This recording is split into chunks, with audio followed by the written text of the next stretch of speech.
to another episode of Alter Your Health Live. I'm your host, Dr. Benjamin Alter. That is Dr. Susanna, and she has a poor internet connection, but she's here supporting this mission to provide you with the information and inspiration to promote the holistic transformation of your health and the health of our planet. I'm really excited to talk about our next topic with regard to nutrition and kind of creating the healthy foundation, or the strong foundation for health, rather. It all starts with food, as we kind of are well aware of at this point. Our first couple episodes on the topic of food were kind of setting the foundation, if you recall, just focusing on whole foods, focusing on mostly plants, focusing on organic foods and their whole natural, unadulterated, unprocessed forms. And so last week, it seems like yesterday kind of in some way, but last week we talked about carbohydrates and how carbohydrates are actually the preferred fuel source of the body. And we need whole food sources of carbohydrates, starches, polysaccharides, sugars, all of those things to run our brains, to run our bodies, to run all of the organ systems that keep us healthy and alive. And so this week we're going to dive into fat, which is another macronutrient and another source of fuel for the body. And there are, in fact, very significant disputes that are still very much active in our world today when it comes to carbs versus fat, and there's still a lot of confusion. And this is kind of digging deeper and trying to understand a little bit more fully from a foundational level what is fat and what is the place of fat in nutrition.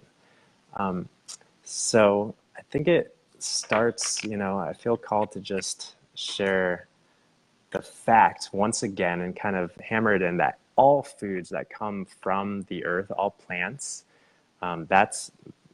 all energy comes from the sun, and sun makes plants grow, and there's this process of photosynthesis, and it's all like a miracle to create the nutrition that we consume or that other animals consume, and then maybe we choose to eat the other animals.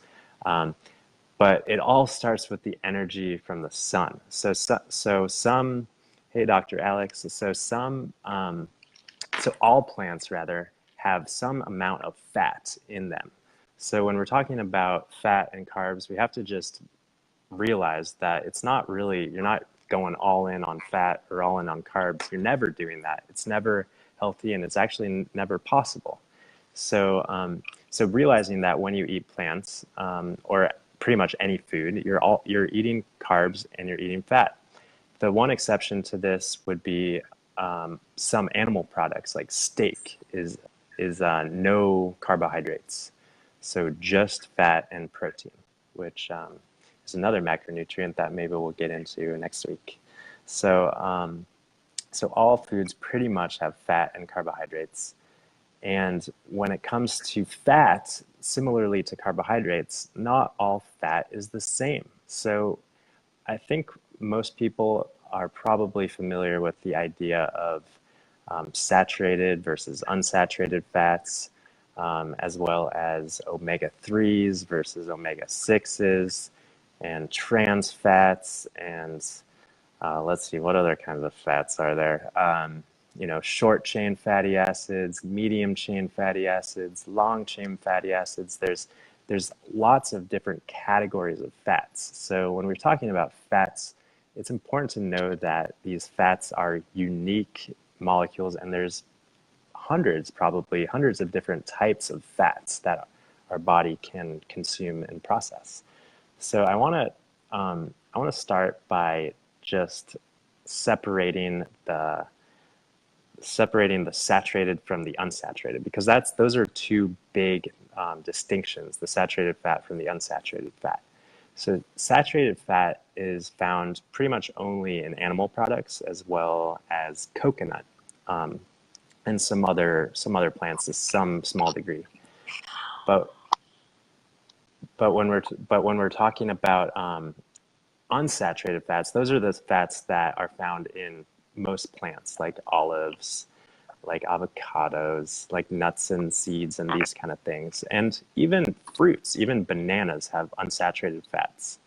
So so that's the main distinction. But and the really the difference when it comes to our body is that the saturated fats can become stored in the tissues just like unsaturated fats. But when the saturated fats are stored in tissues, they can create a little bit more inflammation and toxicity within the cells. And specifically, it kind of interferes with the proper signaling of insulin, which is kind of creates a challenge for our metabolism. So the other thing about saturated fat is that it raises cholesterol levels. And you might be familiar with some of the research that challenges that point, that saturated fat raises cholesterol levels. But as far as I am aware, pretty much all of those studies that show that challenge the idea of saturated fat raising cholesterol levels, pretty much all of those studies are funded by the industry, the meat and dairy industry, which is pretty much another word for the meat and dairy industry is the saturated fat industry, because meat and dairy are the primary sources of saturated fat when it comes to our food. So it's pretty clear that saturated fat raises cholesterol levels, and cholesterol levels are risk factors for, we're familiar with the fact that cholesterol levels are risk factors for cardiovascular disease. But when it comes down to it, cholesterol levels are actually risk factors for every disease. And the reason why that is, well, of course we need our heart to, pump blood, and we need the blood to heal our body and all of that sort of thing. But the other thing that, is really, was really like a profound epiphany for me was the idea that a healthy diet for the heart and a healthy diet for the cardiovascular system is obviously going to be the same healthy diet for every other system in the body. There's only one optimal diet. So, we're familiar with the idea of eating this way to when you have diabetes, or eating this way when you have cancer, eating this way when you have heart disease. But when it comes down to it, there's really only one way to eat, and one optimal way to eat. And, we don't always have to seek perfection, and our goal doesn't have to be to fuel ourselves optimally. But I think it's important for us to realize that to kind of dispel the confusion, and kind of to just realize that, hey, there's actually just, our bodies are pretty much all the same, and there is, of course, individuality on some, minute detail, fine-tuning details. But when it comes down to it, there's really one way to eat, and we don't always have to eat in the one way that we're like, quote unquote, supposed to eat. But there's one optimal diet, and I think that is demonstrated by studying, places like the blue zones, and areas in the world where people live very long, very healthy lives. So region and ethnicity, of course, like different foods grow in different regions. That's a really good point, Dr. Cope. So, for example, in like Latin American regions, it's a lot of rice and beans. In China, it's a lot of rice and other beans. In like Japan, it's a lot of sweet potatoes and rice. Potatoes are actually kind of eaten all around the world, but Japan is really famous for their diet. That Okinawa, Japan, is really famous for their diet, which is like 80% sweet potatoes, and they've got the largest density of people living over the age of 100 years, which is pretty phenomenal. And not only are they living over 100, they're healthfully living over 100. So I think there are some things to note when studying the blue zones. And I love the work of Dan Buettner, who wrote the book and travels the world interviewing these old people who live healthy lives. And diet is obviously one part of it, but it's an important part, right? And on that note, I kind of strayed off topic from fats. But on that note, the blue zones, back to the blue zones do have diets that are generally low in fat. For example, back to the Okinawan diet, it's about 8 to 10% fat. The standard American diet, on the other hand, well, actually, our dietary guidelines say that we should be eating 25 to 35% fat and less than 10% saturated fat. But most Americans actually exceed those levels to some degree. And of course, the popular ketogenic diet pretty much says to like flip it all upside down and eat only like 10 to 20% carbs. So yeah, there's obviously great confusion when it comes to fats and carbs and how we should be eating them. But as we kind of nailed home, hopefully to some extent, and I intend to do that again today, really when it comes most dangerous, I don't know if that's the right word, but most problematic for the body and for the metabolism is when diets are, once again, high in fats, specifically saturated fat, and high in carbohydrates. So if you, once again, back to the steak and potatoes and the donut, which is, a lot of people look at a donut and they say, oh, that's carbs. Donut is mostly fat, the calories in a donut are mostly fat. It's a deep fried carbohydrate. So we want to obviously avoid mixing the fat and mixing the carbs, focusing on whole food sources. So that's kind of the saturated versus the unsaturated fat in a long-winded explanation. The saturated is the animal fat. The unsaturated is from the plants, the vegetables. And then there's the omegas. The omega-3s and the omega-6s and omega-9s. But we're always focusing on the omega-3s, and we need all the omega-3s, and that's in the fish, and that's in the, what else? I don't know, eggs and all that kind of stuff.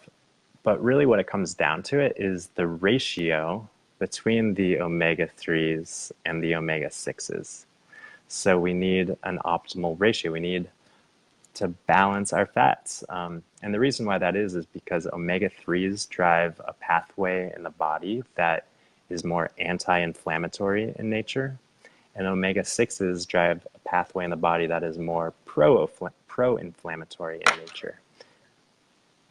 So we want to focus on kind of balancing these fats in a way that supports our bodies.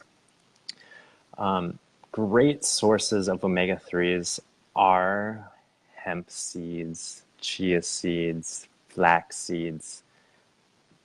Even bananas have a great omega-3 source. So pretty much if you're eating plants, you're probably not going to be deficient in omega-3s as long as you consume some amount of seeds or nuts in your diet.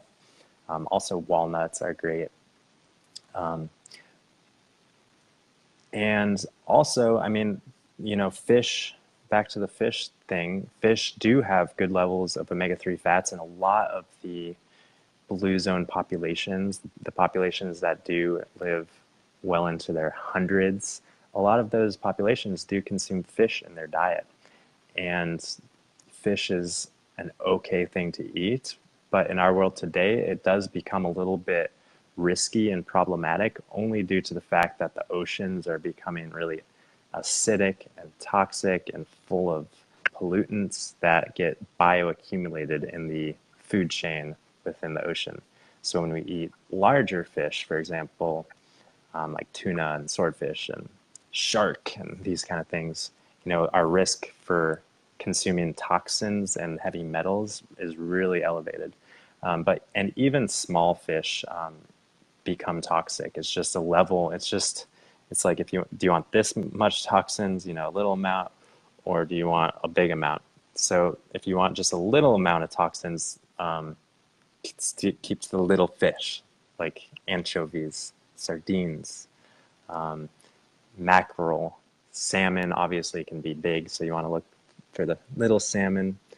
River fish are probably okay. That sort of thing.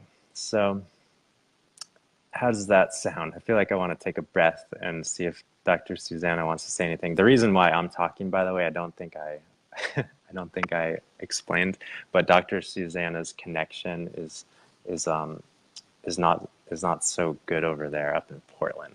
Her internet connection. I'm sorry, but yeah, Yeah, can you hear me? I can hear you now. Yeah, maybe not. I can't hear you. So I'll just continue, and Susanna will be there over my shoulder for moral support. So thank you. Um, Is this better? Just one no, I sec. can't hear you, Susanna. Oh, So, okay. Well, then keep going, Ben. You're doing great. oh, thank you. Um, So, so when it comes to eating fats, you know, now that we have the idea of saturated versus unsaturated, we have an idea of omega-3s and omega-6. And there's also, you know, short chain fats, medium chain fats, and long chain fats. And short chain fatty acids are predominantly created by the bacteria in our gut. And in order to create short chain fatty acids, which nourish our gastrointestinal system and our colon and really make for a healthy gut, we need to be feeding our bacteria fiber. So fiber is a carbohydrate. So we need fiber in the diet in order to create short chain fatty acids, which feed the bacteria in the gut and promote a healthy, happy gut. So back to the fiber point, which I really want to do an episode coming up that's just focusing on the fiber, you know, which is my favorite food group, if it is a food group, fiber. So short chain fatty acids produced by the microbes in the gut. Medium chain fatty acids are popular. It's another product that has become popular is MCT oil, which is medium chain triglyceride oil, which is processed from coconuts and that sort of thing. And long chain fats tend to be, long chain saturated fats tend to be in meat, and long chain unsaturated fats tend to be in plants. So that kind of clarifies all of the different categorization of fats.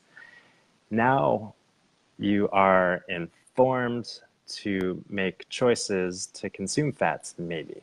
So that's what I want to kind of focus in on now, is the proper way to eat fats, because, you know, like I said, all plants have fats and a lot of animals have a lot of fats. So when it comes to eating fats, we want to focus on fats that are in their natural, unprocessed state, just like any other food. So I always recommend that people eat olives in place of olive oil. They eat, you know, flax seeds in place of flax oil, and they eat hemp seeds in place of hemp oil, and avocados in place of avocado oil. The reason why that is because when we eat the whole food, when we eat the olives, olives have a lot of nutrition, a lot of polyphenols, a lot of vitamins and minerals, and a lot of fiber. And when we just press the olives and we just get the oil, then all we got is calories. And if the olive oil is really good, we do have some amount of polyphenols, but not nearly as much as if you were going to just chew on pop down a few olives and chew them. So the same is true with avocados, right? Avocados are great sources of fiber and vitamins and minerals, but pouring avocado oil over a salad or something like that, you get the fat, you get the, it's isolated fat, it's pure fat, which is the most calorically dense food. You know, a spoonful of oil, gosh, I should have looked this up, so I'm just like, you know, guessing. A spoonful of oil has 150 calories or so, and I'm sure it depends on the oil, and give or take, maybe it's 100, I don't know. But the next point is like, where does that oil go when we eat it? Does it really like fuel our body? Or does it go to our belly? Or does it go to our hips? Or does it go to our brain? Where does the fat go when we eat it? So there's a lot of confusion on this topic of fat metabolism, fat digestion. There's even a lot of people who are saying that the brain is made up of fat. And I want to focus on the brain for a second, if I may. So the brain is actually made up of neurons, which are cells just like any other cells. And the neurons have long axons, is what it's called. It's a part of the cell where the nervous impulse is sent and it fires, and we are able to speak, and we're able to move our body, and the nerves go both ways up and down the spinal cord, and it's really miraculous. But where the fat comes in is the fat lines the axons. So it insulates the axons in a way as to make these nervous impulses move quickly, move smoothly, and also keeps the brain from like heating up. You know, if you think about insulating your house, you know, in the summertime, you want insulation to keep your house from heating up. The same is true in the nerves, where there's so much energy running through the axons of the nerves. So that's where the fat comes in. It wraps around the axons and insulates the neurons. But when it comes to fueling the nerve cells are just like any other cell in the body, and they metabolize glucose first and foremost when it is available. If we're starving and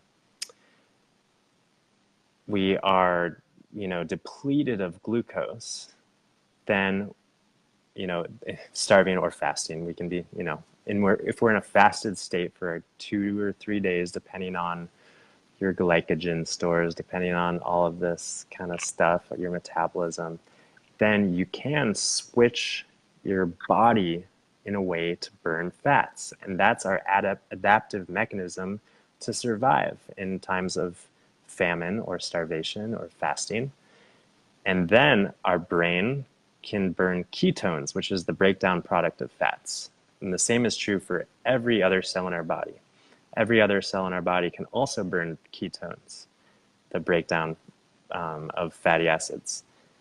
But these ketones are burned in a very similar way as glucose. You know, the same machines are being used to create energy on a cellular level, whether it's ketones, whether it's glucose. So we create the same energy. So let's see. What else want to say about fats? What are some other fat myths? I kind of blanked them out. I didn't write them down here. And another fat myth is that, well, if you eat fat, then you like lose weight somehow. And there's this whole notion of you are what you eat. And if that's true, then if you eat fat, wouldn't you become fat? And then there's a lot of people saying, well, you eat carbs and you become fat. So there's a lot of confusion around whether fat makes you fat or carbs make you fat. What's going on here? So what it really comes down to is, once again, the process of the metabolic priority, the priority of fuels, of macronutrients that your body has at any given moment. So since pretty much all food has carbohydrates, except for a steak, pretty much all food has carbohydrates, so you're going to be burning those carbohydrates because they're what your body prefers to. They're more quick at breaking down. It doesn't take as much digestive fuel and enzymes and that sort of thing. So your body is going to be breaking down and metabolizing these carbohydrates to create energy. And after if you have a donut, for example, back to the donut, if you eat the donut, you're going to break down the bread, the dough, the carbohydrate of the donut. You're going to do that first. and you're going to, and that glucose is going to be broken down and go through your bloodstream and be, taken up by the cells and creating, cellular energy. And if you, and then after you, handle those carbohydrates in the donut, then you're left with the fat. And depending on what your nutritional status is, the fat is either going to also be broken down to create energy through the process of ketosis, right? Or the fat is going to be stored and replenishing the glycogen stores in your liver or your muscle. So the fat, you process the fat after you process the carbs. So it comes back to the point, if you're having a carbohydrate focused meal, you don't want to dump too much fat on it, because the fat is just going to be left to the end. It's you're not going to be metabolizing that fat until you first metabolize all the carbohydrates, which are more accessible energy sources. So hopefully that makes sense at this point. The other thing that I wanted to say just real quick is, when it comes to the metabolism, a lot of people say, oh, well, with age, your metabolism slows down. And I'm sure most people have heard that, and most people have experienced that. With age, I don't know, I think the average weight gain over aging is like a pound a year, a few pounds a year. And that's just kind of part of the aging process because your metabolism slows down. But really what it comes down to is the health of the liver. So if the liver is really functioning well, then your metabolism is also going to be functioning well, because your liver is responsible for breaking down and detoxifying and making everything happy and healthy in the body. It's really like the cleansing organ. So when you talk about doing a cleanse, it's usually a liver cleanse. And the thing that really stresses the liver the most is fats. And that is the case for a couple of reasons. The liver is responsible for creating bile, which is necessary to break down fats. And if the liver is always called upon to create bile, then it's just going to be stressed. And the other thing is, when we eat fat, or when we eat anything in the diet, there's this vein that goes from the gastrointestinal system directly to the liver. It's called the hepatic portal vein. And it goes straight to the liver, and all of the nutrition that we get, everything that comes into our body, goes straight to the liver, because the liver, once again, is responsible for processing all of this stuff. So the liver can get jammed up with fat. That's really all it comes down to. And we can see this clinically with fatty liver. And fatty liver can actually also develop if we're really toxic, and the liver is just kind of gets scarred and fatty from just processing all of these toxins. But fatty liver also develops when we have a diet that's high in fat, that's too high in fat. And specifically, once again, it's really saturated fat, which accumulates in the cells and becomes more toxic than the monounsaturated fats, polyunsaturated fats. So at this point, hopefully we're well informed on the nitty-gritty details of fat, and we're educated and informed and able to confidently and lovingly and compassionately choose our foods to nourish ourselves. And it is never a matter of hiding or not hiding, running from or fearing fat, running from or fearing carbohydrates, but just really realizing that every food that comes from the earth, eaten in its natural state, has fats and has carbs and has protein, and our body knows what to do with it. So focus on eating food, focus on mostly plants, and focus on listening to your body. Let's see. Any questions? I don't see any questions. I think I addressed all the questions. But I really appreciate all of your, attention and support. And I'm sorry that Dr. Susanna was struggling with her internet connection over there. but we will be together next week. We'll actually be together in just a few hours. I'm flying back up to Portland. Yeah, we'll be together tonight, and we look forward to tuning in next week on next week's episode of Alter Your Health Live. I think that we will be talking about protein just to kind of wrap it all up. We talked about carbs, we talked about fat. I think we need to spend a few words on protein.